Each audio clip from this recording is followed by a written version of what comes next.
Man, do you hear that? Look at here. They're coming. They're coming. We're going to have a party.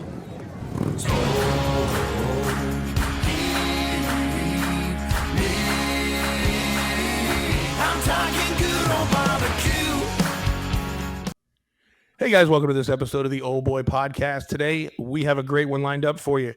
Jared Bleznick is joining us today, professional poker player, also one of the owners of Blez Cards. So two things that you guys know that I love is poker and collecting. So this is going to be a great one, coming fresh off a $50,000 high roller win. No Limit Hold'em there at the World Series of Poker, your first bracelet. Congratulations, Jared. Welcome to the Old Boy Podcast. Thank you for having me. I appreciate it. I never was a big tournament player, and being able to grind a full summer of tournaments and actually finally winning a bracelet actually felt really good. And hey, if you're going to win one, why not win the 50K if it's not going to be the main event, right? For sure. And speaking of poker, just starting there, and then obviously we're going to cover a little bit on cards too, or a lot on cards too, is where did the desire for playing poker come from? Was it something you just loved? Like I remember, growing up, we always sat around and played penny ante stuff just to pass the time, kind of being a poor family growing up. And then just as it kind of became an opportunity to play online, I was like, man, this is kind of cool. What did that evolution look like for you? I actually kind of was able to fall into it. I'm 37, and I was kind of like the perfect age. When Chris Moneymaker won the main event in 2003, I was 16 years old, and I was at the point where I was like too young to play. And I used to love watching poker. I just fell in love with it, just being able to watch it. I mean, I have a bit of a gambling background. My mother loves to gamble, and my father's more of a math guy. Oh. So the combination of kind of me falling in love with gambling at a young age, I liked it. Then when I started watching the poker, I fell in love with it. And I was 16. I was playing, every day with my friends. We were playing for $20, $25. And then I started playing online. I deposit, $50, and I would play online. And I fell in love with the game. Like it wasn't like I was just so addicted, I guess, in the beginning. But I was a losing player. But I just really enjoyed playing. And I just fell in love with the game. And honestly, the truth is I wasn't really good at anything growing up, so poker was really the first thing my whole life that I actually became good at.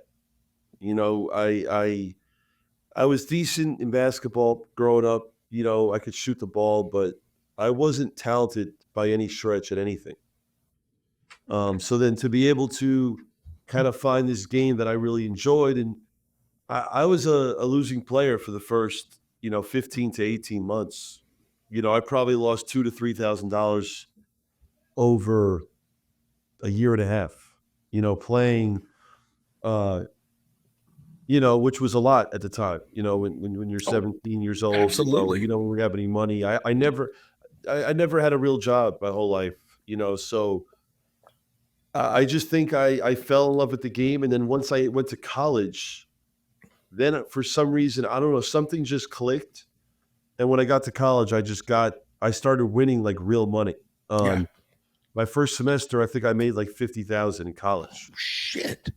Yeah, playing online. So I was like, wow, this is real. Like I saw the money and I was just like, what is, I didn't think the money was even real, even when it was in my bank account, just because like I was never good. Like I said, I never made money at anything. And I just all of a sudden became great at poker, and then it kind of got bigger and bigger. That's pretty wild. I got to go back and ask that. What did mom gamble on? Well, it's actually kind of funny. I don't really talk about this much, but growing up, she actually ran a poker game in my house. So I actually hated it. When I was like 12, 13, she would have a poker game in the house like once a week. She'd run a game. and I lived in like a nice area, Mhm. like, and we had all these cars outside till like 5 in the morning. And like, my friends would be like, what the hell, they wouldn't like, what's going on here? Like it was, and I remember I'd go to school and like my jacket would smell like smoke because they were smoking cigarettes all over the house. Like it was just, Yeah. the whole thing was, I hated it. Right. To the point where I actually went to therapy over it with all of it. Um, but she gambled with everything. Like, again, this is a lot of information, but like, my parents partly got divorced because of the Like it was my mom, she likes to gamble on everything, like Yeah. blackjack, but she had a poker game. And yeah, I mean, like I said, at that age, I hated it. And Right. then when I saw it on ESPN, and then my friends, we all started like it was a fad at the time. Yeah. Like everyone Oh, was playing. yes. 20 years ago, it was mainstream. Yep. And then my friends kind of got away from it, and I kind of just wanted to get better and learn and play. It definitely does suck you in, and then when you hit that for when you start consistently, being good at it and making money, then it really gets to like, okay, how do I get even better? And because obviously you want to move up in limits, right? But as you move up in limits, there's going to be some guys there waiting for people that move up in limits. You know what I mean?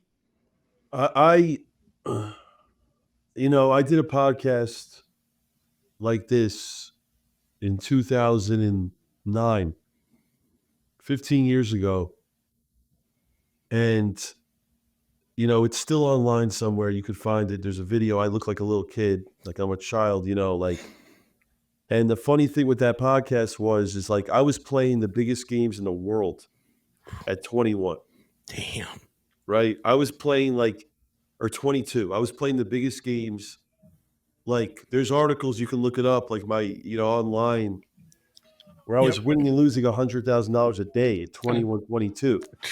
how, But how do in you that, how do you emotionally deal with those swings, or do you just well, no, kind I of like was the going to old say Doyle though, Brunson units deal? in that, so in that interview, I pride myself on like, I did it the right way. For like 3 years, I was a huge winning player. From like 18 to 21, 22, I had like the highest win rate of anyone in the world by a lot, playing like 5-10, 3-6, even like 10-20, right? But I didn't want to Mhm. play like I remember I wanted to play up to like 10-20, 25-50. And I had seven figures to my name. I probably had $2 million to my name, and I was playing like 10-20. So back in the day, I was so nitty with my bankroll. Mhm. And then what ended up happening was, I'll tell you a quick story. I had a group of friends that they all lived together in Manhattan, and they were gambling big. And I said to them, hey, like, if you guys each want to put in $250,000, the four of you can kind of like stake me. I told them, I said, I have a really good feeling about like this big game. I said, I have money, but I said, I don't want to really risk my own money. I want to play the game. And because I was very careful back then. Mhm. And two of the four guys invested. The other two didn't want to. So they each put in like 500K. And I started playing sky high. I was playing big. The first month I won $1 million. And I knew at that point, it took 30 days for me to realize I was like, I know I'm such a big favorite in this game, right? So I said, if you guys don't mind, I said, I want to give you your 500. I'll take 500 and I'll just go on my own, right? And to be honest, usually like it's really unethical to get out of a stake if you're losing. But they were like, obviously they were happy that I won $1 million right away. And like, I just told them, I was like, hey guys, like I appreciate it. But like, I knew what I thought I knew, which was I was a massive favorite in these games. I just didn't want to risk my money in the beginning. Mhm. But that's kind of what took off my career. Then So from there, you kind of let them pay for your proof of concept. They got a return, right? But you kept your bankroll snug. I actually ended up adding to it, but were able to use their money to prove, hey, I can play at these nosebleeds. oh yeah, 100%. I mean, So smart. when I look back at it, I couldn't believe how much money I was gambling for at like such a young age, right? Being 37. But like I never put my, they always say in gambling and poker, everyone goes broke at some point. Like I pride myself on I never hurt myself. See, the number one reason I'd say I'm successful in gambling, and this is what no one really understands, like people don't understand this that I gamble with. But like for example, like I don't put myself in a big position to lose a lot of money. It's only if I'm winning a lot. So, and people don't get that, right? Mhm. As much as I've played in so long, the biggest problem with these pros that they make, they never quit. They play every day, and like it's it's to the point where that's how they get hurt. That's how they Yeah. lose their money. Like they just never quit. It's the craziest thing ever. So like if I let's say hypothetically, like this World Series, right? Mhm. Going into that 50K tournament, right? Like people don't understand this, but I played a 250K buy, right? That tournament I sold action for, I sold like 30%. Mhm. But every other tournament I played on my own. So I played 100K, a 25K, a bunch of 50Ks. My point is I played probably like 850, 900,000 in buy-ins for the summer. And so then I had my cashes were probably the 50K was 2 million. And then I cashed for probably another quarter million. But my point is like if I got lucky and won that tournament. If I didn't win that tournament, I wouldn't have played poker for the next 3 months. Like that would have been enough for me to lose. If I lost Mhm. $1 million over the summer, I would have been like, all right, I'm not like. But these guys, they just keep going. So it's It- and it blows my mind too because like you have to have discipline and yeah, I just basically I told myself before that tournament like I was over it, right? Like yeah. Jason knows this. Like you playing, like you're into it when you're winning, and then when you're losing. Like I'm the type of guy. If I'm losing, I don't play. If I'm winning, I'll play every day, and Mhm. I'll keep playing because I have the momentum. Right. Yep. For example, I can't really go into details on it because it's not filmed yet. But I Mhm. just played on High Stakes Poker, Yep. which is like the number one For show sure. for poker. And like, long story short, like I was, I can't really go into the results, but like I had an opportunity to play in a game that was way bigger, that game, but another version of it. Mhm. And if I told the guy, I said, hey, if I'm up a bunch, I'll Sure. gamble and I'll try to make a few million. But if I'm losing, I'm never going to put myself in that spot to lose more. And that's huge because so many guys would look at that opportunity and say, "Oh no, I've got to take it. I've got to do it." But that's truly treating it like a business. You know what I mean? That's so smart. 90% of pros don't treat poker like a business, right? Yep. Probably higher. They just take, first of all, they all think they're a favorite in every game they play. They all think they're a favorite. Like the amount of times this summer, I was like, "Oh, are you going to play this tournament?" And then the guy would be like, "Oh no, I'm going to win this one." Like people don't. People are so unrealistic. Like like Robert Mizrachi, right? He Yep. won a bracelet in a mixed event early in the summer, and like he makes a comment to be like, "Oh, I'm a top 5 mixed player in the world right now," and it's like, well, you're not like top 5. You're probably top like 100. But the point is like you winning that tournament doesn't really make you any better than you were a month ago. Like that's what people don't get. Like to be honest, the tournament I won, I didn't play that. I played fine, but I didn't play better in that tournament than I did in the other ones. That's what no one understands. Like I played way better in another tournament that I got 11th in. But there's so much luck that you can't control that.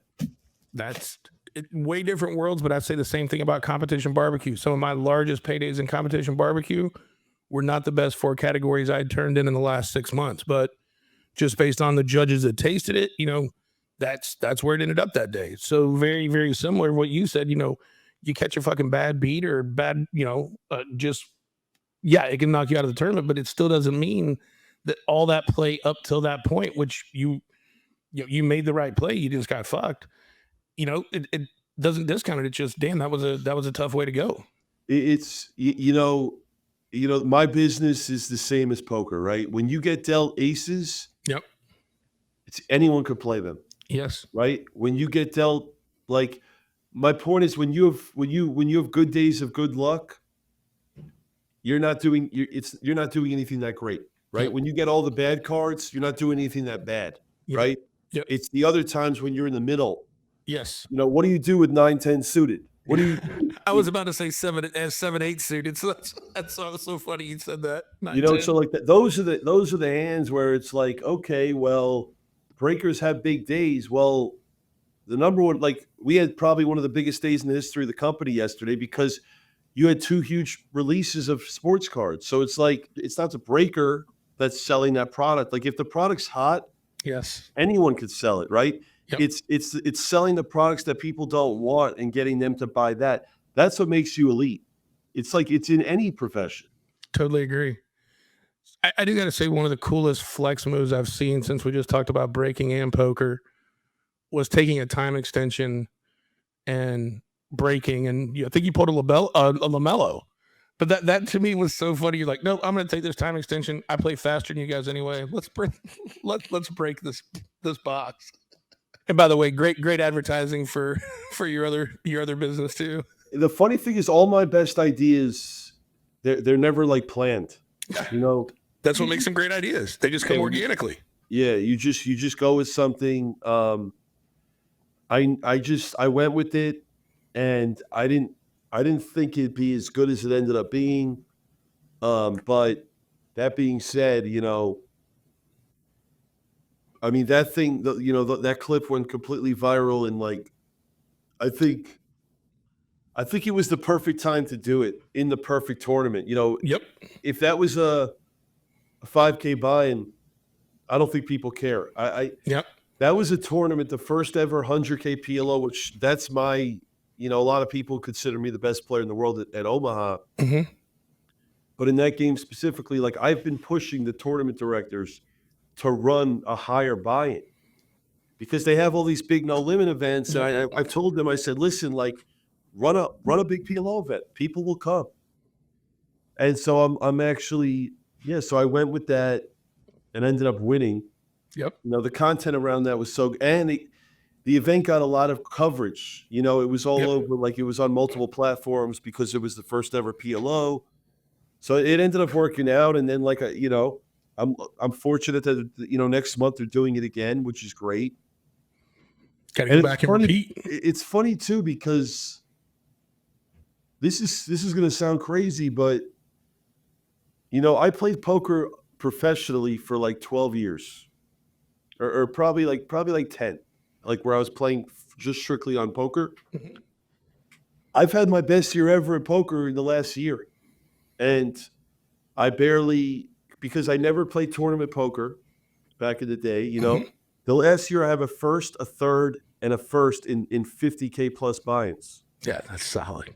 So it's like, and I don't really play it all. And the funniest part is, like, I'll go weeks without playing a poker hand, but like, it's crazy to think that, like, I'm actually, and it's, my mindset is so much better now because I'm not relying on the money. Right. So that's another edge that you have when you play and you don't need to win. It's a lot easier to play, in my opinion. Like, when I would play, there were so many nights I'd be up till 7 in the morning and I'd be buried. I would never, like, those days, like, I was miserable like the next morning. Like, I hated those. When you won, it was the greatest feeling, but then you lose and it was really bad. No, completely understand. Well, one of the things I wanted to kind of go back to, and you talked about when you started within those really high limits and nosebleeds online, that you just felt like you were very favorable in those games. And obviously that comes down to your style and the way you play. And I know just from watching some of your stuff, I mean, you definitely have times where you're a very aggressive player, but also with your dad and the mathematical background, do you find yourself more on leaning on the mathematics, or you've done so much, even though you haven't, you've done more live tournament? I mean, is it more reading the room, reading the table, or math, or obviously a combination of both? But which one do you find yourself leaning on more, and does that change throughout the tournament? I don't think there's anyone in the world that has pure, better street instincts than myself. That's And huge. what I mean by that is this, is that I was always ahead of everyone when I came up, right? I was doing things 5 years ahead of everyone. So when I was doing things, everyone thought it was bad. And now everything that I did 5 years ago, 10 years ago, 15 years, they're all doing it now, right? Yep. So it's kind of like in poker, it's great because when everyone's doing one thing and then you're the only one doing the other thing, everyone thinks you're the idiot. Really, you're just the one setting the trend before anybody knows it. Yeah. So that's number one. And the reason I kind of got away from the game is because I was just like, oh, solvers and all this information out there. And I just kind of told myself, you know what? Like, there's like, because back in the day, a lot of the players were just really bad, right? If like my win rate 15 years ago was just, I was winning 80% of the days.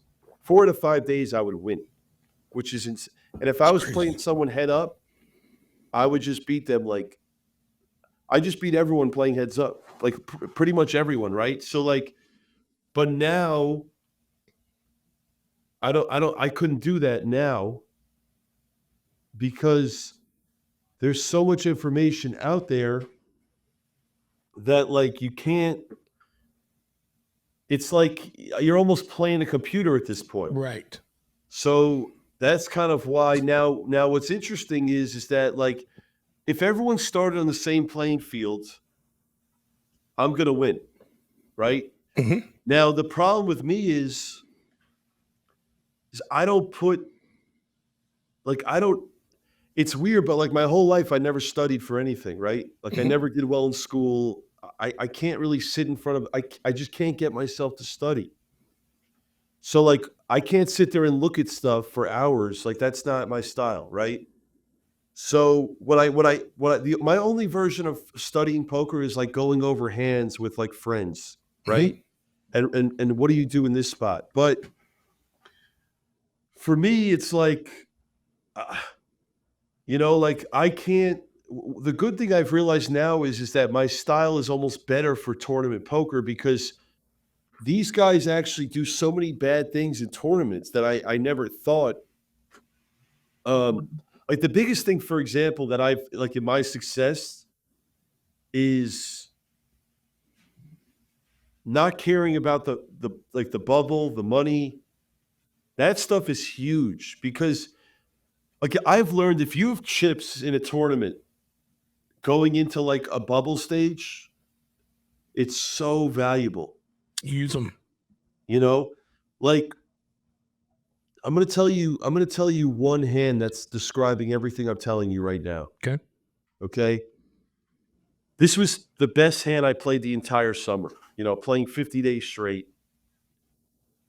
There was 28 players left in the 50K tournament. I was chip leader with like 4 million in chips. The average was like 1.3 million. Okay. All right. The blinds were 125 and 250K. So oh no, that's not right. No, the blinds were 60 and 120K. Okay. Okay. So I was chip leader with what? 10, yeah, like 40 bigs. That's right. Okay. And it was it was a turbo-ish tournament. 28 left. We're on the stone bubble. Under the gun raises to 250. Folds to this guy in middle position. This guy, Jesse, who ended up getting second. And he moved all in for 1.3 million. I'm on the button, okay, with ace king. Ace king off. Okay? Now I'm going to tell you two situations here. For one, if you ask all the top players, they're never folding that hand. Right? Like I asked them afterwards, like guys that play the high rollers, like what would you do in this spot? And they're all like, yeah, I'm not folding to this guy especially, right?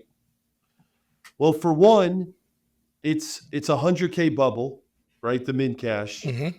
For two, I'm the chip leader of the tournament. So here's what's going through my mind. is, do I think he has a lot of ace queen? No, I don't. So if he showed me jacks, what would I do? Well, I'm 50-50 and I'm calling it off. I would fold, right? So my point is, in that moment, I folded, okay? Mhm. Where all these guys would say, oh, no, you can't fold ace king, whatever. He can have ace queen, he can have ace jack, whatever. And I just folded because I knew in that moment that if I folded and still had 4 million, I'm chip leader no matter what. And I'm going to be able to win and bluff some small pots and not risk my chips in a situation where, in my opinion, at best, I'm 50-50. Yeah, you're And, gonna and the raise. chance he could have kings, aces, but like if he has,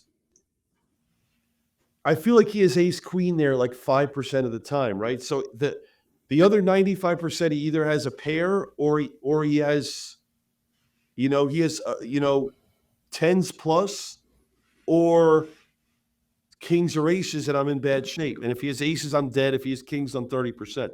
So this is going back to my point of, in the moment, I made the right decision there, right? So I folded and I asked him, I said, can I see, we're friendly. So can I see your hand? He shows me 2 kings, What you a know, read. What a read. so, but my point is that, like, the top players, they're not folding that hand, right? Yep. They're Yep. just like, oh, you're supposed to call because so and so, right? Yep. So like, you're supposed to call, right? Gosh, what a So my point is that I read the situation. I read my table. I knew I had control of the table. I knew, the situation at hand, that if I lost that pot and I lost like more than a third of my chips, if I lose that pot, now I'm in the same boat as everyone else. And now I have to run good. But if I could fold this, I'm not putting myself at risk there. Like, if I had queens, I would have called it off, right? Mhm. But if I had jacks, I would have folded.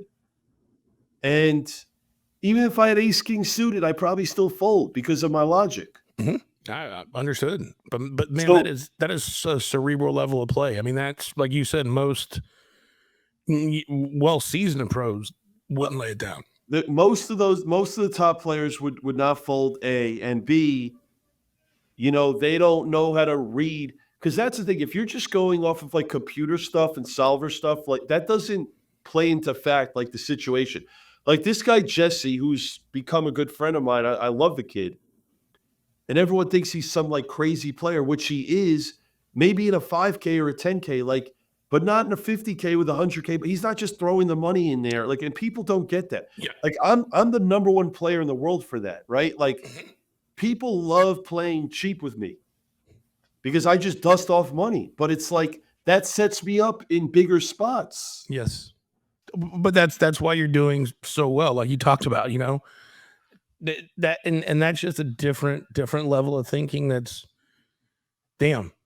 I know I never want to play with you. I don't have the bankroll for it, but that way of operating is pretty damn impressive. But and like you said too, especially in the lead and knowing you still had control over the table, and it's not like, and it sounds like he didn't have.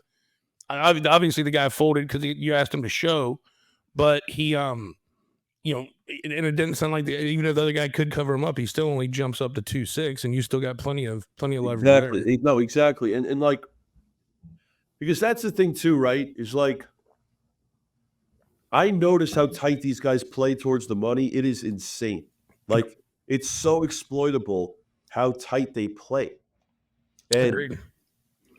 what I've learned playing I'm a guy that plays better when it's I love when the money matters, right? Yes. So whether that's a big PLO event, like I want to play when it's like, oh, we're playing for a lot of money. Like I played a $500,000 pot the other day, cash game, Yeah. and I just run it once. And it's like, I don't even like running it twice. And I'll I'm tell old you, school like that too. Like you just know, let the game I don't play like, out. yeah. And you know what's funny? One of my close friends taught me this about running it once and twice. It's like, there's a huge difference if you could make a guy uncomfortable at a poker table, like that's how you beat them. Yes. Running it twice is not doing that. Like, you want to bury someone and you want pain. Like, I think running it twice is horrible for a poker game. Honestly, I think it's bad. I think it just kills the whole dynamic of what you're trying to do. I get it that most of the recreational players want to go twice, but I think it hurt the game. And I think the main reason it got created, I think, was more rake for the people in poker, right? It's like Yeah. the games want less variance because it keeps Yes. them playing longer. Absolutely. Proud sponsor of the show, Trollco Clothing. Love what the brand's about. It's all about supporting that blue collar worker. You know them for their trademark shirt and hat, dirty hands, clean money. It's not just a slogan, it is a lifestyle. Go visit trollcoclothing.com and use my discount code OldBoyPodcast for 15% off. I don't want to say, I feel like Poker After Dark kind of made it trendy too, right? Like, I feel like that was one of the first places, high limit poker, or high limit cash game, whatever was that first one, that night game that they shot. And I feel like that was one of them where I saw them run it twice a lot. And I feel like that made it cool, right? Because all the top players are sitting around playing for this big money. So every home game wants to emulate it. So it became cool. No, that's interesting. And I think that's one of those ways too. And that also tells me there's no way in hell, even back in your lower bankroll days, you're not fucking chopping at the final table, right? I've never done a deal actually until we heads up in this bracelet. We did a deal heads up. Okay. All right. And I'll tell you why. Because to me, the money made no sense. So we were able to do a deal where we weren't really playing for any money, but just a bracelet. Mm-hmm. Because we agreed to what we were getting. But basically, I don't remember exactly, but I gave up like 200,000. I gave up like 200K to guarantee myself like I think there was 600,000 between first and second when like I had a lot more chips than him, but it's like I lose two hands. The blinds are so ridiculous. He's a good player. It's like it wasn't worth the risk, Like I was happy even winning. I was happy like, oh, we chopped, like it was great. Sure. Like, and the other part too is like you made it sound. I don't know this guy, but sounds like a younger player. Once again, you're not trying to be Robin Hood, but at the same time, another 200 to him really probably impacts his bankroll a lot more than 200 impacts your bankroll. I will tell you this also, like in all fairness, we got it all in heads up. Like I had the worst hand. I got lucky. I mean, he had sevens. I had ace four suited. I hit an ace. Like I'm 30% there. Yeah. So like I'm not supposed to win that hand. And if I lose that hand, then I'm a huge favorite to just lose the tournament. So sure. You got to be realistic. I mean, it's funny because I don't really like a lot of poker play. Like I was always the player that played. Kind of wasn't around like I didn't play poker to make friends. A lot of people do it for social reasons. I don't do it to make friends at all. I play and I try to win and then I leave. But this guy, Jesse, I actually really like him a lot. He reminds me of myself coming up. He's a lot younger. He's actually had a lot of success. He's done really well in some of these events. I haven't played with him a lot, but he has a lot of stuff in him that's good. That's awesome. And he's one of the young talents coming up. And I mean, the thing with poker is I always knew when people were going to go broke, right? Back in the day when I would play them, I always knew, all right, this guy's not going to have any money. Like, and it would happen all the time. And to be honest, all those guys, I mean, I don't know what they're doing now, but in poker, they all ended up losing. Yeah. You just kind of know who ends up winning and who ends up losing. Yeah. And my thing always was too, is like, just kind of watch for that quiet player that's not, that's just doing their thing, right? They're there, they're playing. Yeah, they may have a little bit of table chat or whatever, but they're there to play. You know what I mean? They're treating it like a business. They're treating it like a job. And those are the guys that always, when it comes down to having a hand and they push in, like, all right, I'm going to consider this a little bit longer than, Joe Schmo over here that's, just been playing half-assed the whole time. 100%. One question I got for you was saying just don't like many poker players. Another guy that's like that I believe from a little bit of my research, you guys are pretty good friends is Phil Hellmuth. And I know there was, back earlier in your career, a situation where, you got a little heated, crumbled up some cards. WSOP didn't take to it very well. And it seemed like he was a guy that kind of came to your aid and said, hey, let's think this through. Let's talk about it. Kind of what's that relationship and what did it mean for, a guy like that to vouch for you? Well, that's crazy because how did you even know that? I did my research, old boy. Wow, that's impressive. Thank you. That's impressive because I didn't think that was actually public at all. It's published. I can send you the link. Wow, because what's the funniest thing is, I was having a heart-to-heart the other night with someone that works with me, and I actually brought that situation up to him from a long time ago. I actually just, mentioned to him exactly what happened. But yeah, well, what exactly is the question about? What do you want? Just I think everybody always wants to kind of point Phil in a direction of this just terrible dude, but that's a poker player's move right there. That's a guy that obviously respected you and your game and what you bring to the game enough to go vouch for you. So, back in 2016, I believe when it happened, like, what does that mean to you as a guy that's viewed as, one of the top players in the world, one of the top personalities in the world, to use his reputation to vouch for you? I'll say this, there's two people in poker. The two people that are the best for poker are Hellmuth and Negreanu. Man, I was sitting here saying I hope he says Negreanu, because that's the dude that I just followed the hell out of when I was playing, because he was so educational and so very open. He would talk about wins. He would talk about losses. You know what I mean? But he was very transparent. So yeah, but as far as Hellmuth goes, I actually, I love the guy. I think he did help me. We don't need to relive the whole situation. No, not at all. Not at all. But quickly, I'll tell you that I did something that was inappropriate. Did not deserve me to get banned. But there was a lot going on in that situation. I didn't agree with the World Series and what basically the one thing they did that actually really bothered me in that situation, and this is not on anywhere. There was 18 people left, and they were handing out this sheet to sign, which is like, if you make the final table, you're going to sign that, you're going to talk about, you need to write down things about you, whatever, right? So at first I was like, well, guys, listen, there's 18 people left. 6 people are only going to make the final table. I said, why the hell are you passing this stuff? I said, you guys are just lazy. Like, I don't want to fill this thing out now when there's a good chance I'm not going to be there. I don't want to do this while I'm playing. Yeah. They like never have done that. This was the only time they've ever done that. And I was like, it's just lazy on their part because they don't want to deal with it later. So they'd rather just give it to everyone and just fill it out, right? It was like a whole piece of paper, like your hobbies, talk about this, whatever. Yeah, could you give us a 500-word autobiography real quick? Yeah. So, trying to get to the final table, bud. Yeah. So right away I was a little like turned off by it.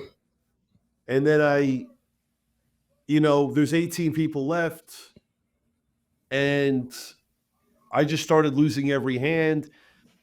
And then Jason would know this, but the Rio used to be very cold. Like, and I'm very like, I have a really bad immune system. So it would get cold and I just started like getting sick a little, like I could feel it. I'm losing every hand. And then I got to fill out this piece of paper.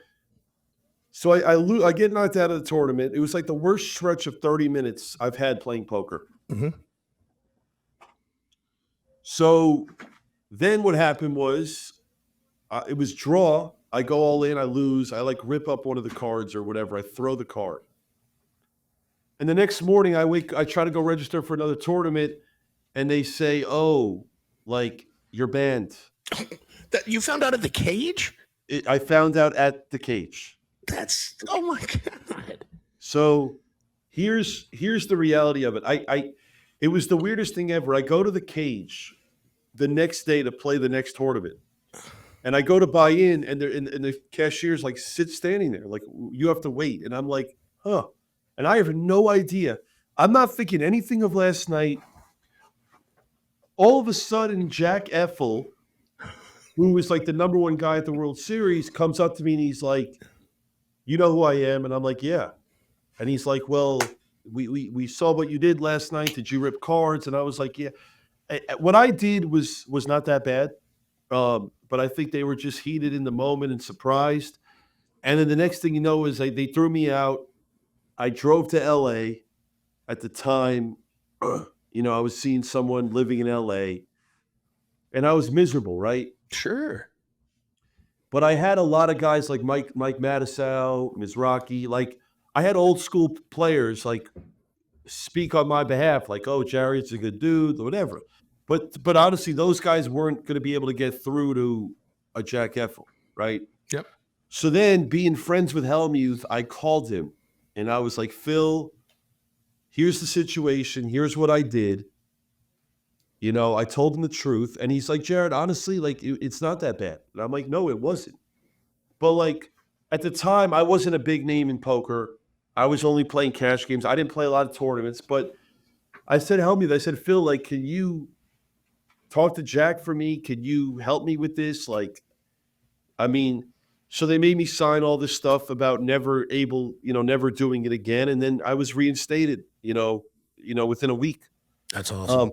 So it felt great. Very cool. And thank you for sharing that. I wasn't trying to bring up, I thought that was cool. Very cool of him. Somebody that always gets, not always, but at times can get put in such a negative light. That's truly being a player's player. You know what I mean? Like, talk about a teammate, like that's, then that's the, kind of the equivalent of what you having enough respect for each other. That's super rad.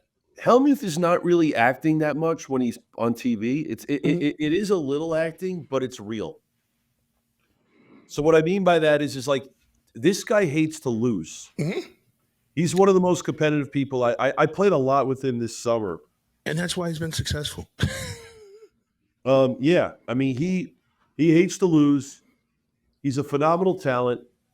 And it's funny because I just played with him on this high stakes show, and they asked me, "What do you think of Hellmuth?" And I told them what I feel. I said 80% of the people that play high limit poker actually think he's bad. And I'm in that 20% that thinks he's really good. Yep. The casual poker player thinks he's like the greatest ever, right? Because a lot of it is him marketing, "Oh, I won the most bracelets." People don't realize that actually doesn't mean that much, because it's like, if you look at his track record over the last 30 years, he won a lot of bracelets before the fields were big. Mm-hmm. He hasn't won a lot. Like, I don't know if he's ever won some of the non-hold. Like, most of his events are hold'em. Mm-hmm. Every year he's playing, a lot of these other events, and I'm not saying he's bad, but like I'm like infinitely a better poker player than him across the board. Like, if like I would bet. I mean, I wouldn't do this because we're friends, but I would bet him every dollar to my name that I'm gonna, if we play the same amount of events, my results are going to be infinitely better than him. Like, yep. But the public doesn't understand. They just look at, like, see, the thing with poker is, right, I always say this. It's not like a batting average in baseball where, like, what the guy's like, how many times he's at bat. Poker, you don't know how much they're playing. Yep. So all these guys, they have all these results, but they're playing every tournament. Yes. Like, here I am running a business, and I'm playing, like, I played 50 days over the World Series. That was the most poker I played my whole life, in 50 straight days. Ever since the World Series, do you know how many tournaments I've played in the last month and a half? I think I played none. I was saying zero, yeah. I played zero, actually. Yeah, you're right. I played zero. So, like, when all these guys are traveling here and traveling there, like, I'm not playing at all. I'm playing zero tournaments. Yeah. So there's a good player that could, like, someone like Hellmuth could have spent $300,000 on buy-ins in the last 2 months and no one would know. That's super interesting. One of the things I want to talk now a little bit about the business and cards. And one of the cool things is, like a bunch of us that are into it, you and your brother started collecting it at a young age. And I think it's so funny to go back and I think it was on y'all's Twitter or Instagram, that video of him, of your brother Chad breaking at like 8 years old. And it was so funny. I started laughing. He's like, and we're looking for the Odin, which nobody in the world would say right now. Right. But it was so cool that like he videoed him opening that pack, and to think years later you guys would make such a awesome business out of it. It's so cool. Well, first of all, I want to say I'm very impressed with you. Thank you. I'm very impressed. You definitely know a lot of what's going on. Well, I feel like if you're willing to take an hour out of your day to come on this podcast, I need to show that respect of that hour and make the most of it. No, I know. I'm just very Thank you. impressed that I don't really do this. I don't really do podcast stuff really, like, but I'm very impressed. Jason trained me well. You know. Thank you. But yeah, I mean, I'm very lucky. You know, this was a hobby of mine. My whole life, you know, there was a stretch where I got out of it, like Me a lot too. of people at some point, because of, you know, when I started going heavy with poker, I Yeah. wasn't collecting cards for a stretch. Well, and a lot of that's on us because we were kind of building our careers and this and that, but a lot of it was on the hobby too. Like it got so fucking diluted and like so unsexy for a while. I mean, it's funny because there was a guy that I used to battle all the time head up online back in the day. And you know, 2 months ago, I see his name on my, you know, on my website making a purchase. And I'm like, oh, I know that I remember this guy. Like, and it was a guy that I used to play with. Like, we were never that close, but we were friendly. Mhm. And I'm like, this guy never got into it as a kid. And then he started getting into it. He's like, oh, wow, this is amazing. And then like the next thing you know, he's opening a pizza place in Vegas. I went to it the other, you know, it's not even open yet, but he invited me. And like, before you know it, there's so many guys like that just know, like, they don't know what this, they either got into it as a kid and then Yep. getting back in, or like they just get into it. But what happened is I was out of it. You know, I stopped kind of collecting around LeBron's rookie year. Okay. Right after LeBron's rookie year, it just came to me. I remember what happened. But when I was 14, okay, remember how I used to send like money orders? Mm-hmm. Yes. So I used to go to the post office and I get a money order. But I bought a case of 0304. It was SPX. I remember it. And I bought it on eBay. It was like $1,200 at the time. Mm-hmm. And I sent the guy a money order and he just like scammed me on the case, right? Like, Fucker. he scammed me on the case and I just like stopped collecting. Like it just turned me off. Yep. But then I got Scott into it, my brother, and then Scott got Chad into it. So they were in it as a kid their whole life. They were just in it. So then what happened is when I started getting away from poker back in like 2015, you know, maybe 2014, I moved to Scottsdale for a year to kind of just relax and I started getting back into cards. Like I just picked it back up. And then Scott came to me with an idea of starting a breaking company. At the time, I said, show me what breaking is. There were like 25 breakers in the world that were doing it. And I immediately, something clicked in my head. I was like, this could be entertainment. Very much so. So I was the first one that really took breaking to a level of entertainment. And I pride myself on that, which is why to this day, I would say every big breaker, you know, kind of looks up to me as being the guy that created this whole like, I didn't create breaking, but I created the, you know, I like to say like the pardon the interruption version Yes. of breaking. That was my whole idea is I'm going to take this idea and make a show out of it. Because when we started, I was on the camera, my brother and my best friend. My first idea was get my best friend and get Scott, my brother, and get them together at night. And it was like, oh, they'd be on for 8 hours and just discussing sports and just talking to people. And like, it was like back in the day, like the chat rooms, right? Yes. But people would watch you. And it's very communal. It's like we got like-minded people that are interested in the same thing, just bullshitting and getting to know each other. You know, think about how many relationships have been built off all the breaks that you guys have had. I saw a vision and I went with it. And I mean, here we are. And in business, there's so many different reasons to be successful. But for us, I would say the number one reason that we are in this, people love to say money and like, yeah. When we came into the business, I invested money into my brother to do this, right? Mm-hmm. That's not the number one reason why we're successful. The number one reason is because me, my brothers, Damon, who started the company, and then pretty much everyone that I brought on over the years, we have the best group of people to grow the company to where it is today.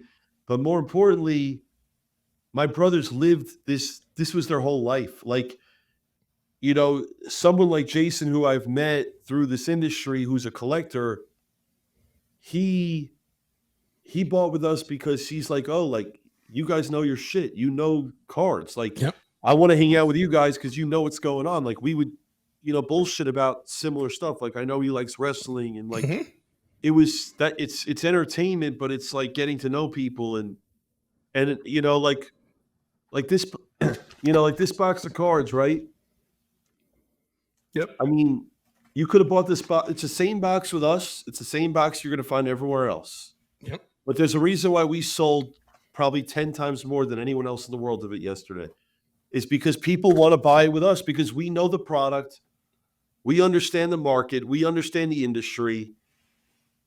And that's what it is, right? Yeah, At the end of the absolutely. day, you don't want to, if you're trying to do something as a hobby, you don't want to do it with someone that doesn't know what they're talking about. Exactly. You want to pay for that expertise, right? Like you want to do business with them because they're the subject matter expert, for sure. My brother Scott,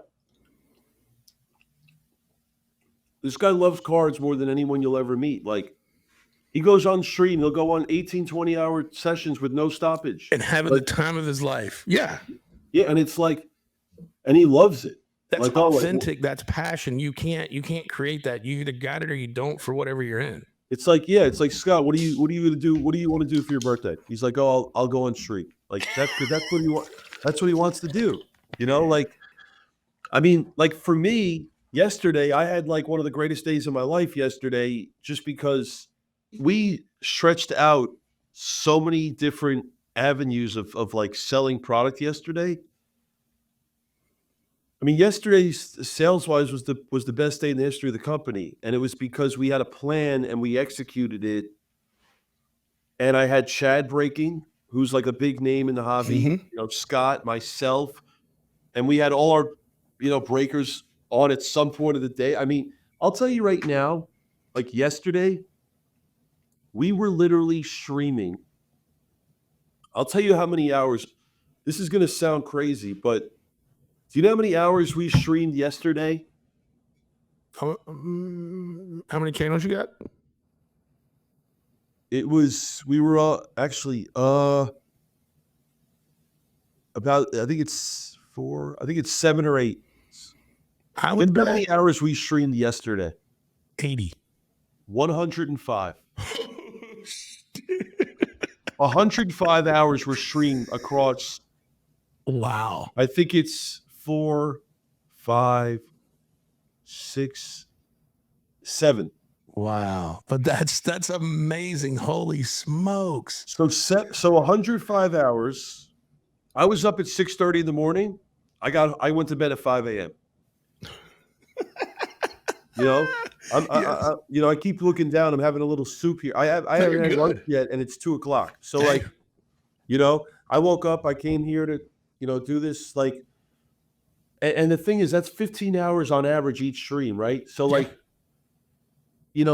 a few of the streams were 20 hours. 3 of the streams were 20 hours. I saw one of them when I was scrolling through the YouTube this morning. I was like, oh, is that right? Holy shit. Yeah, and that's the thing too, is we could have kept going. But again, like, that's another reason why we are successful, because on days like yesterday where you have really good product and people want it, Yep. Like I tell my employees, this is the best feeling, right? I tell my employees like, hey, you're on till 3 a.m. today. And like, it's never going to be a no. Yeah. It's never going to, they get it. They get it. It's just, it's what it is. It's like this Marvel Avengers product came out yesterday. And I was like, well, yeah, I see the movement. You're on till 3 a.m. And that's just what it is, because when you have, I believe in running a company where like you treat people well. You're not always going to get the best out of them all the time, but when you need them, they Yes. deliver. Yes. To me, that's the biggest thing, right? Yep. Because we're not always busy. So, if baseball could be slower, there's no product coming out. But knowing that, all right, well, this is out today. Okay, we need a group effort, because the whole company, it was a team effort. Yes. Everyone played a big part in it, right? It doesn't happen without everyone involved.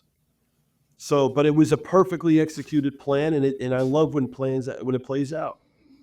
No, I do too. No, and then that's part of the celebration too, right? Is we said we were going to do this, we put ourselves together to get this done, and then boom, we can now look back on it and go, "Fuck, we did it." I mean, it went through just as we had planned, and once again, that's just putting the time in to make sure you got everything set. You've made all this investment and assets and an inventory. You want to make sure it goes through as well as possible, and on top of all that it's an amazing user experience too. So people are chomping at the next time the new product's coming, and you're going to run it back. This is an industry where, I use this analogy a lot, but all these products, it's like a new movie that comes out, right? Mm-hmm. If you really want to see a movie, you're going to see it on Friday. And if you can't see it Friday, you'll see it Saturday. Yes.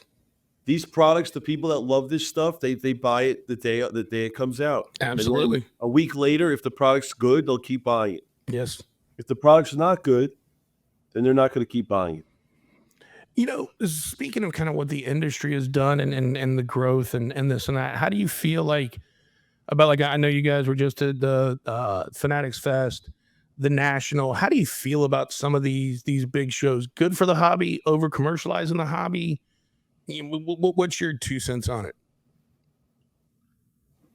It's funny, all these questions you're asking me are stuff I'm actually been discussing with, recently, the last few days. The Fanatics Fest was phenomenal. Which, by the way, I saw coverage, multiple people cover it. But that young lady on that YouTube video, the way that you guys covered it, I really liked it. I felt like it made me feel like I was there and I saw just enough of everything without getting too immersed in one thing.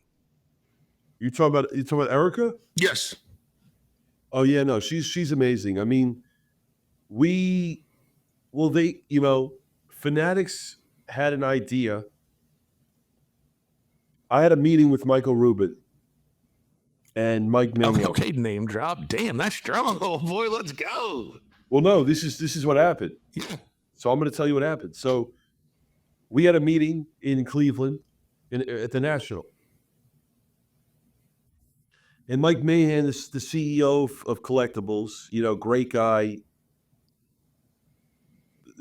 not even close, the best marketer I've ever come across. And I like to say I'm a great marketer. This guy's, what he does with marketing it's on a different level, right? It's incredible.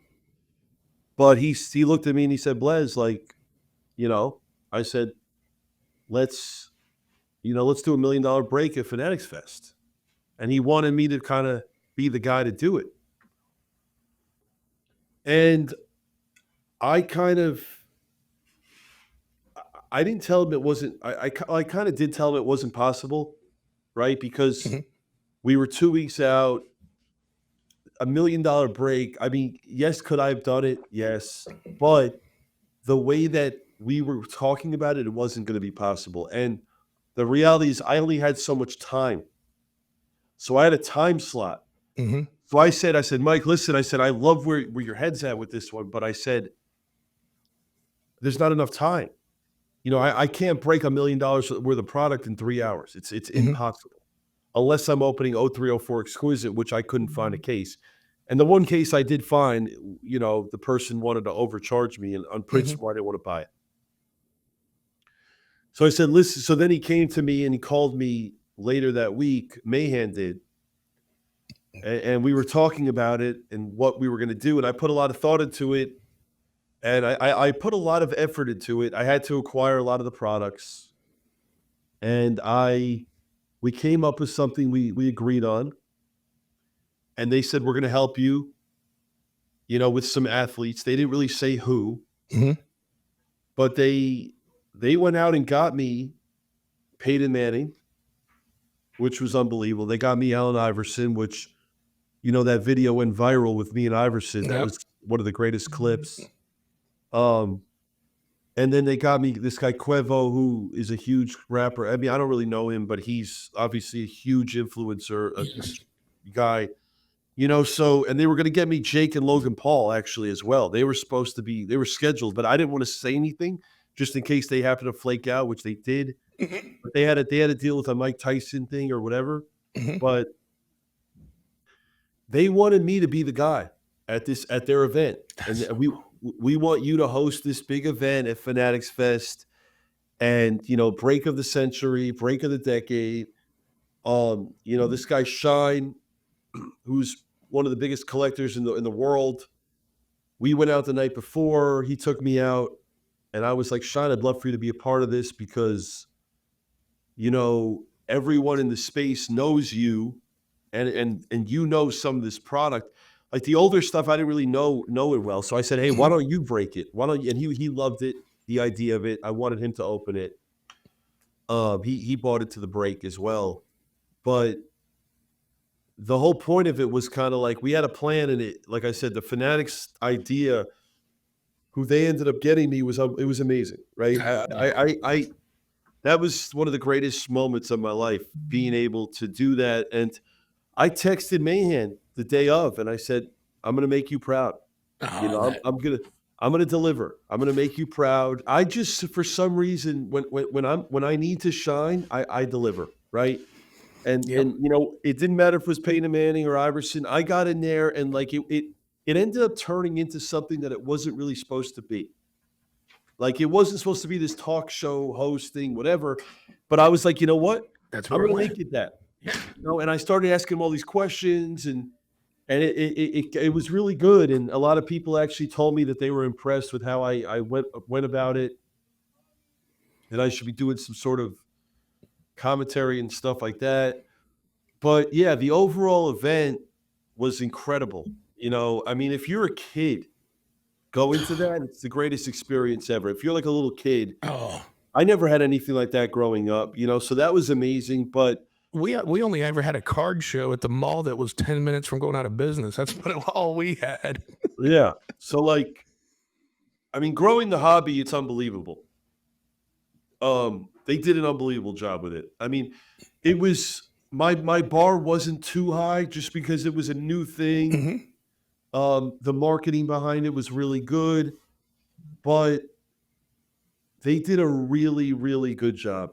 I was impressed. And quite frankly, I'm not going to lie. There were parts of me that was a little nervous when Fanatics took over the card industry in the beginning and bought Topps because, most people they don't like change. I like change, right? But you never know.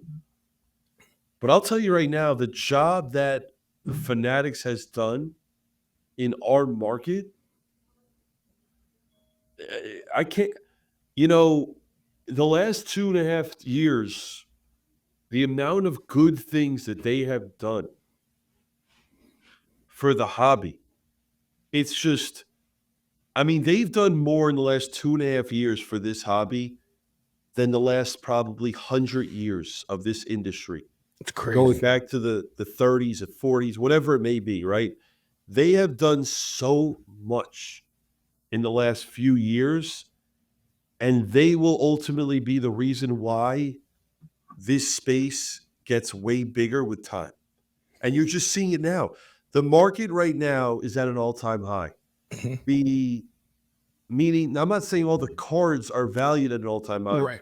But the overall market space of people in it and the new collectors coming in is at an all-time high right now.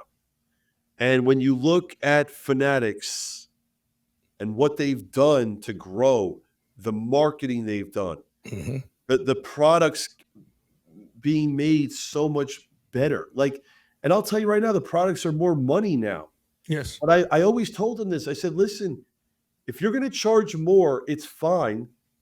Make the products a lot better. Yes. The products are like 3 times better. So if the price goes up 25% a box on average, and the product's like 300% better, it's a win. Yes. It's a win for everybody. So So because of great breakers like yourself, it's affordable to the beginning collector. yeah, and like I'll tell you right now, I don't know the number, but I know it's a lot. Fanatics went out and paid Wembanyama a lot of money. Yes. They went out and paid Stroud a lot of money Mm-hmm. to get these guys to be in products, and it's a better experience for the hobby.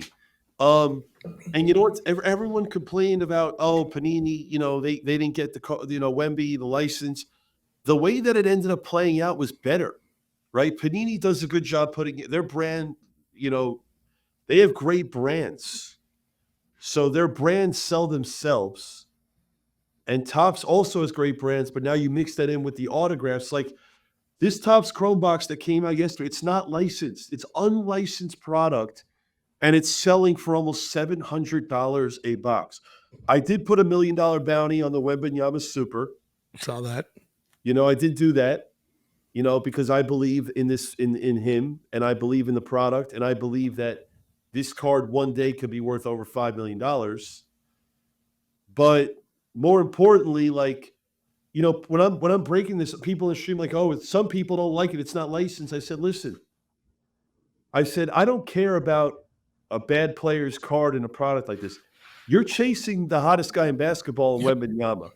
I said, if you look at that card, it looks pretty damn good. Mm-hmm. You look at that card, it's a good picture. You don't need to see a jersey. It doesn't matter. Yeah. It says rookie on it. I think it's going to be his only Topps Chrome rookie autograph. It's a 7-figure card. Sure. So I don't care if it's licensed or not. And I made a video the other day saying, yeah, it's not licensed. People are going to complain. Great. You guys don't understand the hobby. If this was licensed, it'd be $3,000 a box. Right. It would be $3,000 a box if it was licensed. The fact that it's not licensed and you can get autograph, people don't understand that. You could spend $600, $700 on a box that's not licensed and get an autograph of Wembanyama.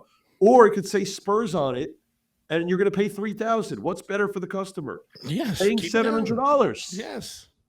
And it's still collectible, and it still holds value, and all those things. I completely agree with you. Like, that's totally missing the forest for the trees. Yeah, because, at the end of the day, the license, we're starting to see it now, but license, not license, it's like, hey, there's a football product coming out tomorrow, and it's gonna do great because people want autographs of CJ Stroud. They're not getting them.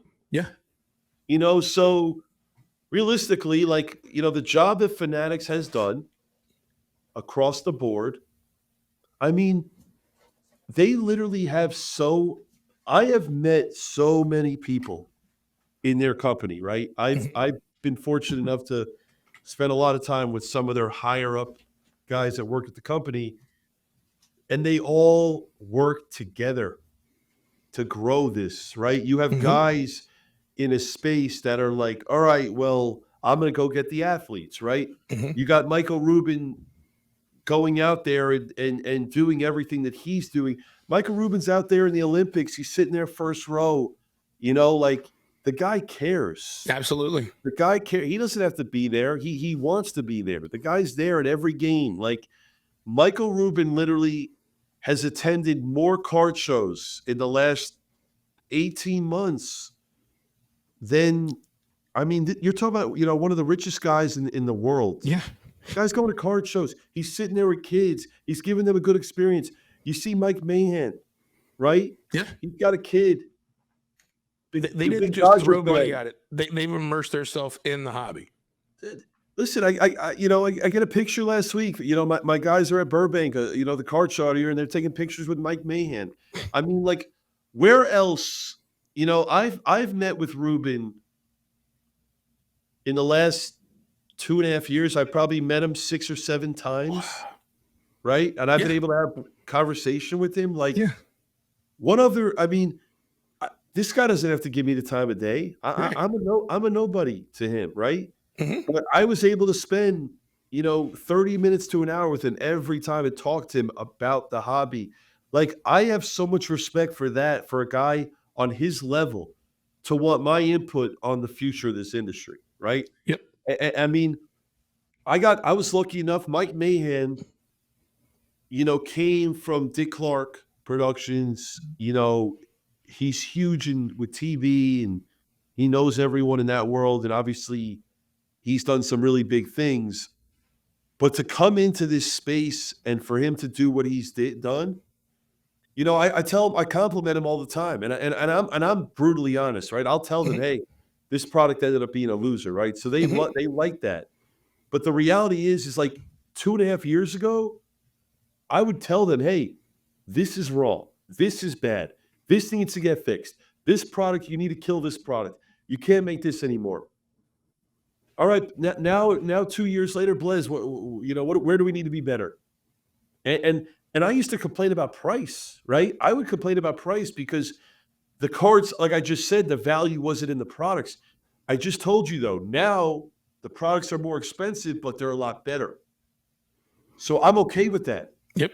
I'm always okay with them charging a high number if the product is good. If it Completely doesn't agree. deliver, then we have a problem. If you want to charge 300 on something that doesn't have good content in it, then it's bad. If you want to charge 400 on something that's really good, I'll pay it. Yeah. So Yep. the reality is someone like me who always wants to improve and get better. If Fanatics came to me today and was like, all right, Blez, well, where can we get better? Like, I would probably look at them and say, hey, I think you guys are at the point where you're almost doing everything perfect. And that's Yeah. scary to say that in 2 years.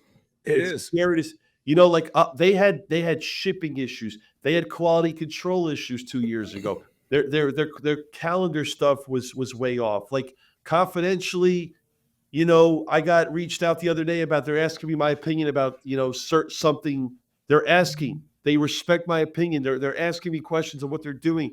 And they also realize, right, that I'm not batting 1,000. Right. But I pretty much don't get it wrong. Yeah. Right. Yep. And after 2.5 years of this, when they ask me things, they're like, all right, Blez, like we need your opinion.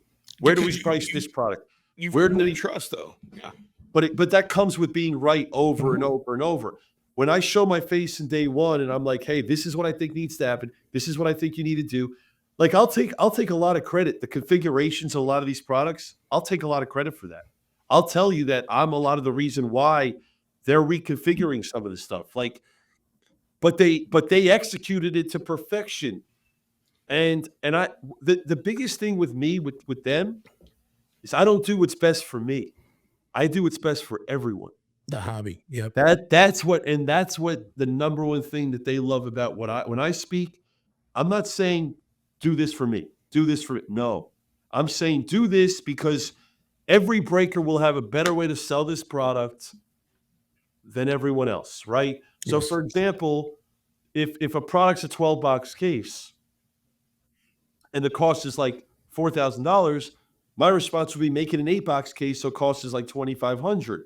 Yep. So now it's more affordable for everyone to get in. It Mhm. makes all the breakers a better way for them to sell the product. All the shops have an easier way to sell it. So I'm thinking about, because I own a shop, I've Legacy in Vegas, right? yeah. So I own a shop and I grew up in card stores. I love card shops, but I'm on both sides of it, right? So Yeah. I see every angle. So I'm trying to do what's best for everyone. And honestly, it's working. I don't really go out and publicly say that I try to help, but I do it for everyone. But at the end of the day, Fanatics is the one they're executing all these different things. And they're coming up with stuff that's above my head, right? Like, I wouldn't think of a lot of these ideas that they're doing, and they're working. A lot of these things. Are you familiar with the MVP buyback? No. Please educate me. So the MVP buyback is something that Fanatics came up with, which is another brilliant idea. So what they do is they do it for like Topps Chrome baseball. So they basically, whoever ends up being the MVP, right? Mm-hmm. Whoever ends up being the MVP for that year, let's say Ohtani's going to be MVP this year. What they do is Topps pays the card store. They'll pay you $20, let's say, for a base card of Ohtani. They'll pay you $20. They'll pay you $40 for color. My whole point is they have a system of money that they give back to the collector. All right, you walk into a card store, we're going to give you $50 in credit. And that credit allows you to spend on more product. It's free money. Yeah. You open a box of Topps Chrome Baseball, you get an Ohtani. If he ends up being the MVP, you get $15, $20 for a base card, right? Yeah. So I'm not going to reveal the number that they give back, but it's in the millions. Yes. So they give back millions of dollars to the collector for free. Yeah. And it's like, and the reality of it is like, that's great for everyone. It's great. And it's great for the collector. Sure.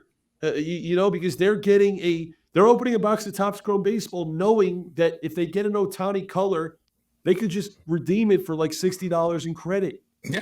They get a base card that's worth like $2 or $1 on the open market, but it's $20 because that's what Fanatics is paying you. All right, guys, proud sponsor of the show, 5-9 Whiskey. You will see me enjoying this from time to time during the podcast. It is delicious, smooth. I've shared it with a ton of friends, and all they want to know is, where can I get it? Built for the tradesman that's put in that long day's work, and when it's over, they want to sit down with a nice whiskey, enjoy those wins from the day, and get ready for the next one. Where can you get it? 5-9 Whiskey. That's spelled out, 59whiskey.com. Don't forget about the promo code, enter Old Boy Podcast for 15% off. That's really cool. And that also, like, I'm sitting here thinking, and it's like they're addressing every part of the ecosystem, right? They're doing that for the collector. They're looking at configurations for the guys like yourself have said, hey, what about doing it this so it's more attainable for the shop and the smaller breakers and that type of thing. They're trying to think of every step in the food chain and taking care of it, and all that's going to help just make the industry overall better. They start to really differentiate what they're doing. Fanatics is all about the collector, and that's just what it comes down to. They're all about the collector, and listen, I don't want to make it seem like I'm all Fanatics and I don't really like. Listen, at the end of the day, Panini makes great products, right? They care a lot, but it's different. It's different, okay? Like, it's just different, right? Upper Deck, they do a great job at making hockey products.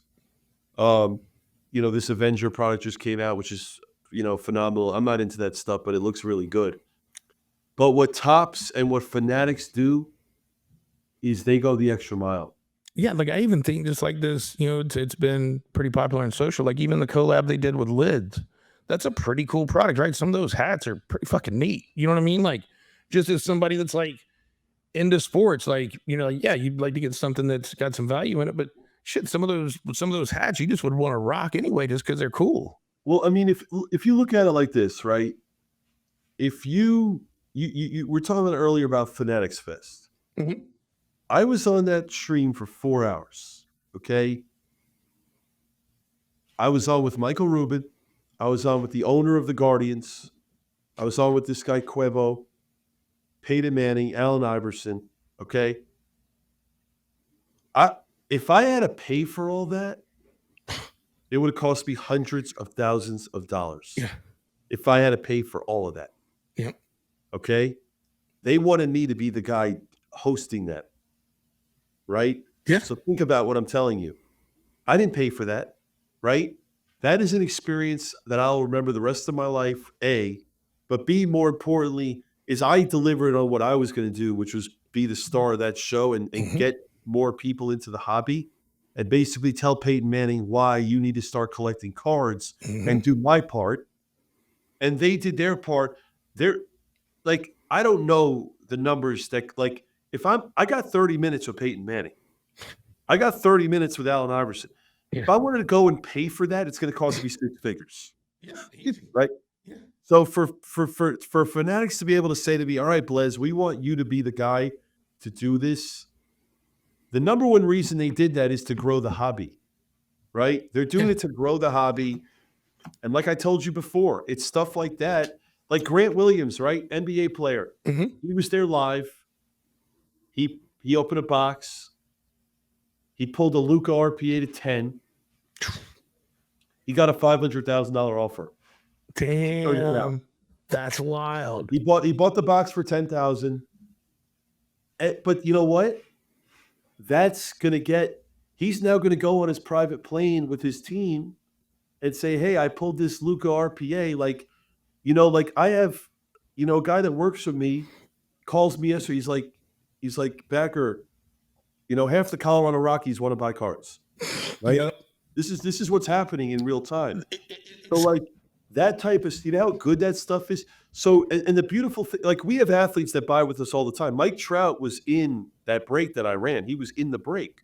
I was on the phone with him and I talked about what it was. He was in the break, right? But what happens when the Mike Trout, who's arguably the biggest guy in baseball the last decade, what happens when he goes on with his kid and hits the Mike Trout rookie, which they showed the video of him hitting that stuff goes viral and then it brings in more people. But what happens when Grant Williams goes on his plane with his teammates and says, "Oh, I just pulled a $500,000 Luca rookie"? Yeah, Then his teammates are going to be like, "How do I get involved?" exactly. And the reality is that, like, I had a phone call yesterday. A guy calls me and he says, "Jared, I want you to sit down with these high-end celebrity type people and teach them the hobby because you're the guy that I want to put in front of these people." So it's like that type of stuff is so good for the hobby. So good.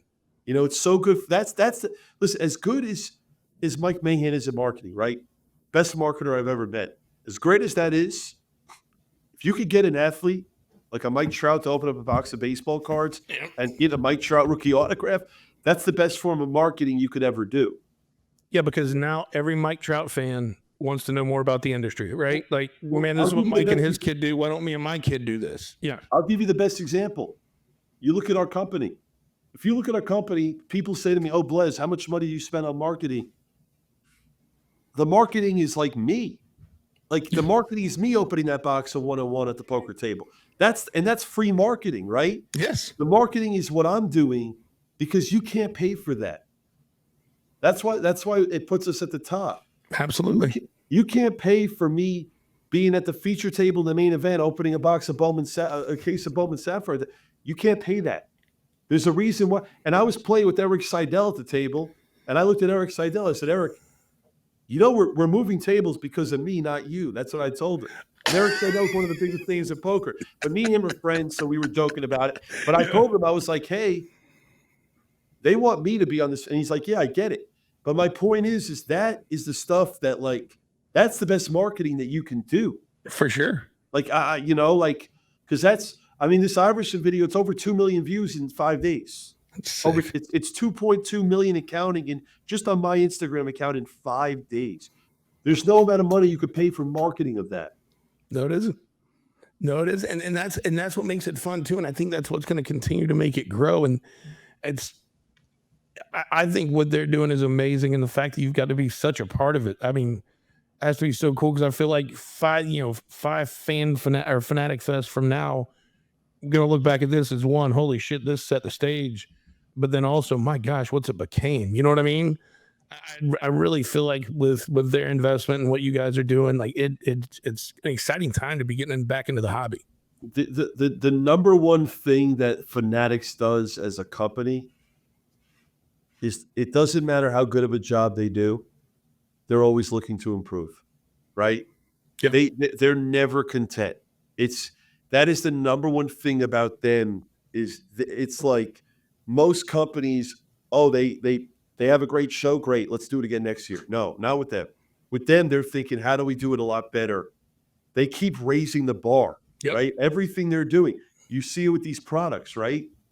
These products are like they're better, and now they're even more better. Like I literally have to tell the product development team, I'll say to them, "All right, my opinion on this product, guys, it's literally perfect." Like literally, and it's like that's like, can you imagine telling product development that you created a perfect product? Yeah. Because even me, I know cards as well as anyone in the world. Like I still find things that they could fix, this and that. There's a lot of these products I can't. They're perfect. That's Absolutely perfect. That's so unreal too. It really is. The one I've went way over with you, so if we need to wrap up real quick, we can. This has been a blast, and I am going to go on the record here. You do not have to confirm or deny, but I'm going to say I believe next year at Fanatic Fest, that $1 million break will happen because I've learned enough about the way you are. You've got a whole year to figure it out. You're going to find $1 million worth of cards to break. I have no doubt about it. Like I said, this was a 10-day window, and I'll tell you right now, what's crazy is when I won that tournament, I never got a break. Right after the tournament, I went to the National in Cleveland for a week. And then after Cleveland, I was able to get away with my girl, and we went to Tahoe for 2 days. It was like, it felt amazing to go to Lake Tahoe for 2 days and relax. Sure. Because I wasn't able to take any break. Like I said, yesterday, I was 20 hours, right? 20 hours. I wake up at 6, or 20 or 22 hours it was, or 4 to 6 in the morning, whatever it was. My whole point is I like to go hard and push hard. But yeah, like, if I get time to prepare for something, I mean, again, I don't think the money necessarily matters. I put on an event that was good. It was great. The only problem is the cards. We didn't hit any really big cards, but that's part of the game. Yeah. That's how it goes. Yeah. But the actual, like I said, the event at the end of the day, it wasn't about me. It was about Fanatics. I mean, they brought in so many athletes. I mean, again, like, I wish I was 12 years old and able to experience that event at Fanatics Fest. Like, what's funny is my favorite thing about the event was the wrestling. They had like the ring entrance deal, right? They had at WWE, they had a ring entrance. That was, to me, the coolest thing ever. Like, they had people coming through. And I'll tell you another thing, if you're a WWE fan, like, the difference between wrestlers and athletes is it's a lot easier to meet these athletes than wrestlers because the wrestlers are always on the road traveling. Yes. Right? So they don't have any time off, and they're in a different city every week. But like, if you're like, I love Anthony Edwards. If I want to go meet Anthony Edwards, I could just go to Minnesota and I could see him because he plays half the year in Minnesota. Mm-hmm. So like, I think the wrestling side of it as a WWE fan was so big. And if you notice, the results show that because all the wrestlers, all their signings sold out.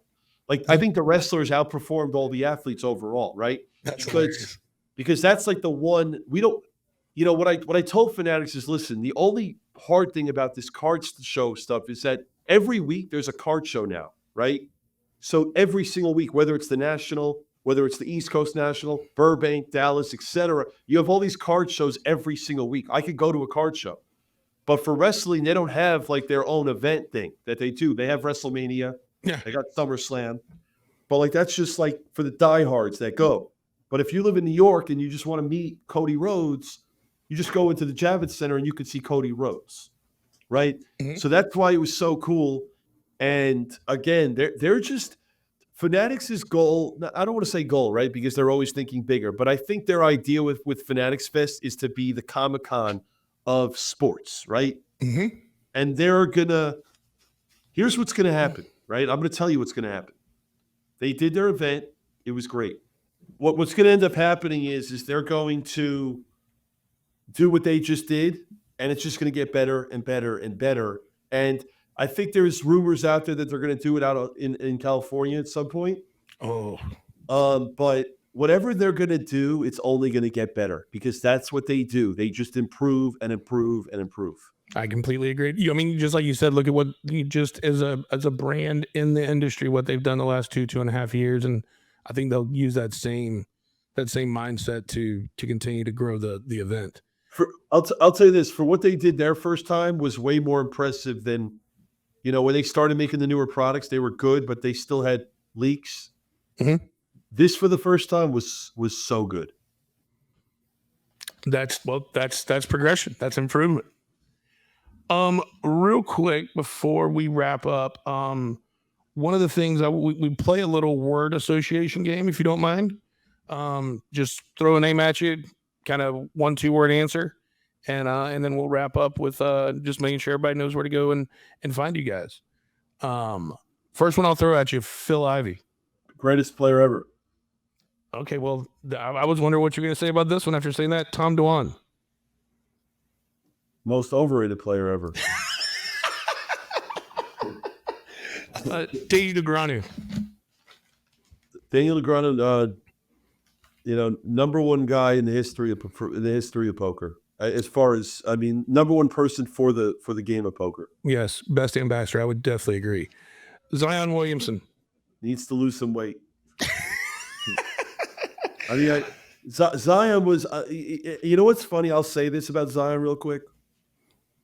I'm not complaining because I actually was able to make a lot of money off of Zion because his hype was so big.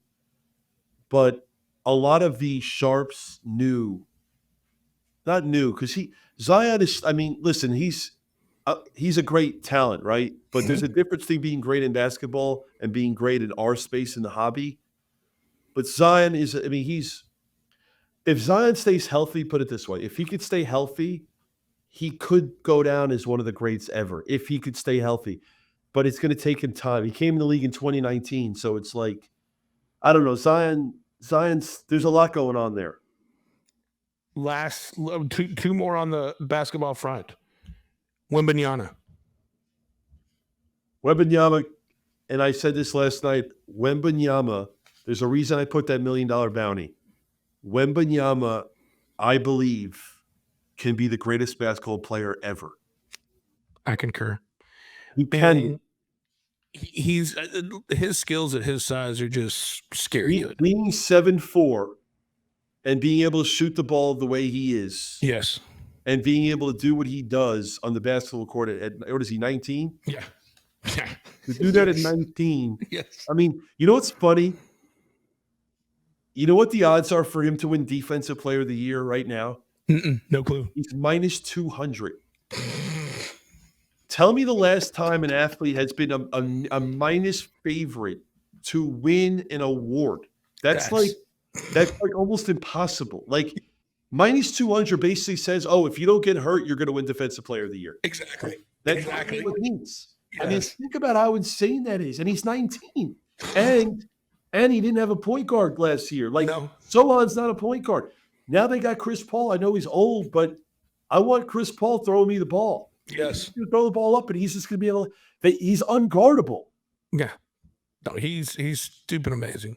Stupid amazing. And then Anthony Edwards. Best player in the league today. Oh, and was he not so beast in the playoffs? It was so cool that the world got to see, like, what an animal that guy is. People see – okay, here's the thing, right? Anthony Edwards still has leaks, okay? He's not the best passer. His ego, his confidence is probably higher than mine as far as on a bad – I mean, I actually think it hurts him a little. He's not the best – okay, I'll say this. He's the most talented player in the league. He's not the best player, right? Yes. But he's the most talented player in the NBA right now, and people are going to realize that. And I'll tell you this right now. People ask me about my PC of who I collect, all right? I used to be a collector of all basketball cards. That was like my thing growing up. When I started Blez, I kind of drifted away a lot from the collecting side of it because I kind of felt bad opening product. Because when I have so many people that want to buy product, it's like, it's like in poker. If you're running a home game, you don't want to win all the money. Right. It's a bad look on you. At least that's how I feel, right? Sure. So if I have all this product that I buy, if I pull the good cards and I own the company, that's a horrible look, in my opinion. I agree. So I kind of stopped collecting as much because I felt bad on buying my own cards. But I will tell you this. There is one man that I went all in on in cards in the last 3 years, and that's Anthony Edwards. He's the one guy. I saw this guy, number one pick out of Georgia in 2020, right? It was the COVID year. They didn't even have the NBA draft. They were just showing it. It wasn't an actual draft. It was peak COVID.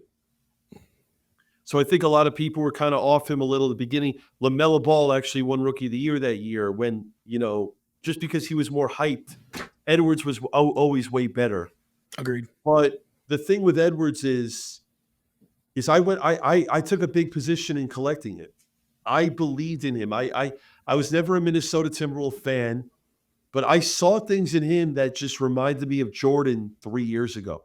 And then you start seeing people lately talking about comparing it to Jordan. This is all stuff I told people in the beginning. Like, I saw this before anyone. Like, and where how did I see it? I would just watch film of him.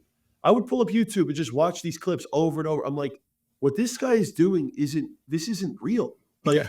like the stuff that he was doing, but he had, and I knew that if he fixed, there's certain basketball players, right? Like Edwards, for example, he needed to shoot better and pass better. Those are two things when you're really talented, you could fix in 2-3 years, Mhm. right? You can't change your height. You can't change how athletic you are for the most part, but you can fix your shot, right? Sure can. Like someone like Giannis came in the league, he averaged 8 points a game. He got a lot better and he got stronger, whatever. Like Jokic got a lot better. Edwards was weak in areas where I knew he was going to improve on. And if he fixes those things, because I'll tell you right now, he's unguardable. He's an animal. He's one of the only players in the league that draws a double team 30 feet away from the hoop. Luka doesn't even get that coverage, right? Yeah. So I see this, I study and watch the film, and I know that Edwards is getting double coverage on. But again, what's the problem? He's in a small market in Minnesota, so people fell behind. The Mhm. public didn't watch him because they didn't put his games on TV. So I'm sitting there watching this guy, and I know stuff that none of these, like the casual fan didn't. How about this? This year, January 1st, I went to the Knicks Timberwolves on the floor in New York, right? And I'm sitting next to a guy. I'm like, this guy didn't know who Anthony Edwards was. He's sitting on the floor at the Garden. And I'm like, I'm telling him how good this. I went, as a Knicks fan, but I was there for the Timberwolves. I'm telling this guy how good Edwards is, but the casual fan doesn't know because he's in Minnesota. That's wild. But it's like all these things, you put it together, and now he's like 22, 23. 2 years are going to go by, and it's going to be two people. It's going to be him and Wembanyama, the two best players in the league. That's and that's going to be fun to watch. Fun to watch. You know what's funny? We watch the Olympics, right? Mhm. You know what's funny? This is going to be the last year where USA is going to be a big favorite in the Olympics for basketball, because 2028, Curry's going to be gone. Mhm. LeBron's obviously going to be gone, right? Yep. You look at the top 5 guys in basketball, okay? Yep. You have like the best player on Team USA in 4 years is going to be Edwards and Booker, right? Look at all the best other players in the league. Wembanyama, right? Yep. You have Shea, Canada, right? You've got Jokic. Yep. You have Giannis. Yep. All these guys, all these top players, they're not even in the U.S. anymore, No. right? It's Think about completely changed. It's crazy. It So is. it's like, so it is what it is. But yeah, I mean, Edwards is the kid's special, and the world's going to see it this year. You have anything vintage in your collection? You like any of the older cards, personal collection wise, or you mostly on the newer product? You know what's funny is I love the 90s stuff, Okay. but I don't have a lot of it. It's weird. I have like a few things. Like Vince Carter was my guy. Oh yeah, He was my Florida favorite boy. player. Like I have stuff like that, but I don't have like high value stuff. Like people are like, "Oh, you must have this big." I don't have any big LeBron card. I don't have any big Kobe card. I don't Gotcha. have like anything worth of value. Like the stuff I have is valuable now. Right, got it. And then one last question, just because you're such an authority in this card and in this whole industry and arena, and I would feel amiss if I didn't ask because it kind of just happened. Your feelings on the Golden and eBay kind of merger collective thing? I'll tell you right now, I don't have much of an opinion on it. Okay. And I'll tell you the honest truth is I'm not in that space as much, right? Yep. So I'm more on the breaking side of the business, and like obviously I'm familiar with what's going on, Mhm. but I mean Ken Golden and I talk. I have a lot of respect for what he's done in this space. I mean, eBay's a multi-billion-dollar company. Yeah. Here's what I will tell you this, right? To answer your question, I think merging is great for the industry. I think when companies merge in general, I think it's good. Mhm. When you have two good companies merging. PSA's done a lot of stuff, eBay and Golden, and I mean, like that stuff is great. So the merging you've seen that here, this year with Blez. I was able to bring on a lot of great, talented guys, good people to grow our company to an even higher level. Yep. And like we talked about earlier about how I was streaming as a company, we were streaming 105 hours yesterday as a company. We don't do that without the people we were able to, acquire and bring on. And like, I look back 5-6 months and being able to bring on all these new people from other companies is helping us grow Blez and it's separating us now and bringing us to the higher level. Yep. So the merging stuff is really good because at the end of the day, right, this is what Fanatics wants.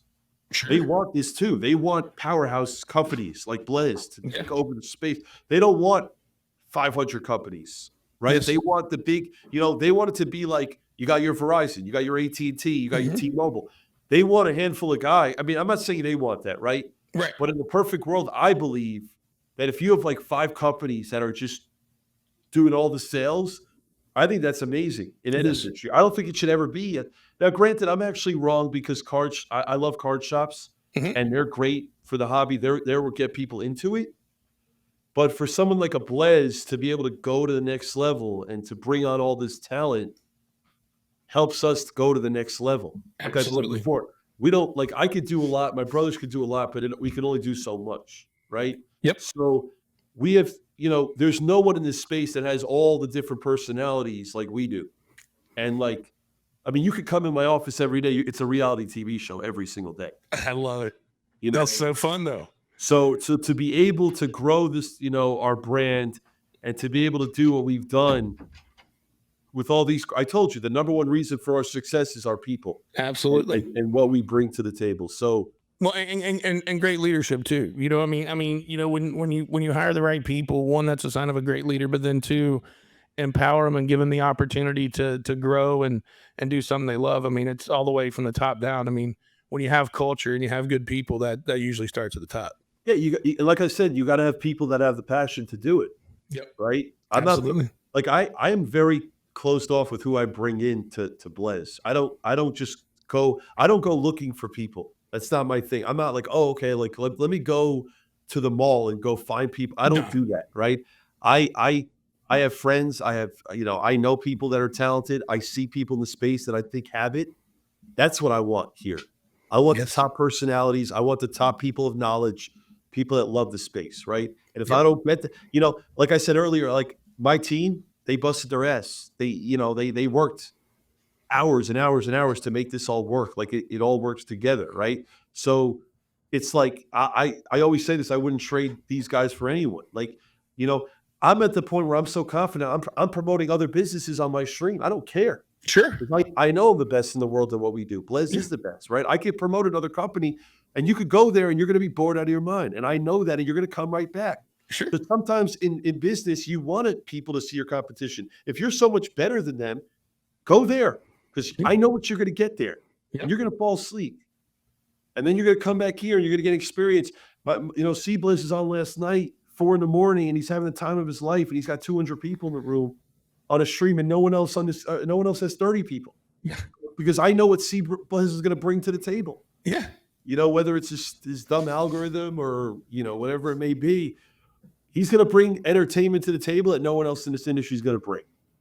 And that's making a name for your company and then just continuing to elevate it. And I love it. Like I will definitely be watching more and more of you guys' content because just from what I've seen, it's so much fun. And for somebody that's kind of gotten back into the hobby and starting to get more back into it, it's just a great resource and a fun time. And like I said, I love being able to go in there and just check out, other people in the break and the community and just chat with like-minded people. And you guys are great for fostering that type of, positive interaction through everybody involved.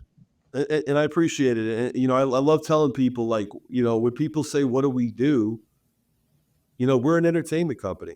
Absolutely. We entertain. It happens to be sports cards because that's what we love. Yep. But we're in the entertainment company, right? Like I said, that box of cards, you could buy it anywhere. There's a reason they choose Blez. Absolutely. Because we are going to bring something to the table that no one else is going to bring. If it's not entertainment in that specific time, then we're going to bring more knowledge, right? It's either one or the other, Sure. you know. And But that's what it both is. are what people are looking for, and both are things that are why people are going to come to that destination.